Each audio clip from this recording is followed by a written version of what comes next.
Hello everyone, এই ভিডিওতে আমি সাইন্যাপটিক ক্লেফট বা সাইন্যাপস নিয়ে আলোচনা করব।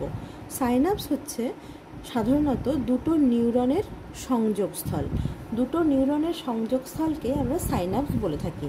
এই দুটো নিউরনের সংযোগস্থলে পূর্ববর্তী এবং পরবর্তী দুটো নিউরনের যে অংশের আদান প্রদান হয় সেটা নিয়ে একটু আলোচনা করছি। পূর্ববর্তী নিউরনের অ্যাকসন আর পরবর্তী নিউরনের ডেনড্রাইট, এই দুটো এই সাইন্যাপসের মধ্যে পার্ট নেয়।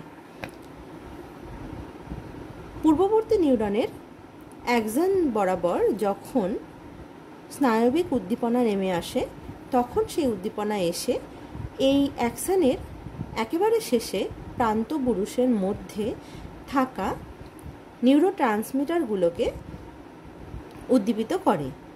নিউরোট্রান্সমিটার সাধারণত সাইন্যাপটিক থলির মধ্যে আবদ্ধ থাকে।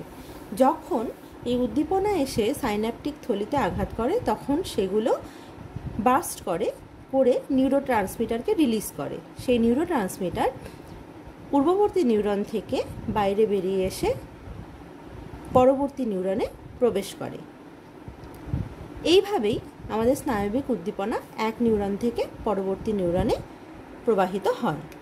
তো এইবারে পূর্ববর্তী নিউরনের ক্ষেত্রে সাইন্যাপটিক নব, অর্থাৎ প্রান্তপুরুষের শেষে যে স্ফীত অংশগুলো, সেগুলোকে বলা হচ্ছে সাইন্যাপটিক নব। এই সাইন্যাপটিক নবের মধ্যে কতগুলো সাইন্যাপটিক থলি দেখানো হয়েছে। এবার পরবর্তী নিউরনের ক্ষেত্রে ডেনড্রাইট, এবং এই দুটোর মাঝখানে যে ফাঁকা অংশ আছে সেই ফাঁকা অংশকে সাইন্যাপটিক ক্লেফট বলা হয়।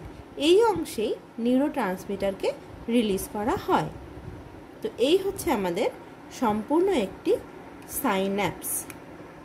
সাইন্যাপসের গঠন। Thank you. ভিডিওটা ভালো লেগে থাকলে অবশ্যই লাইক করো, শেয়ার করো আর কমেন্ট করতে ভুলো না।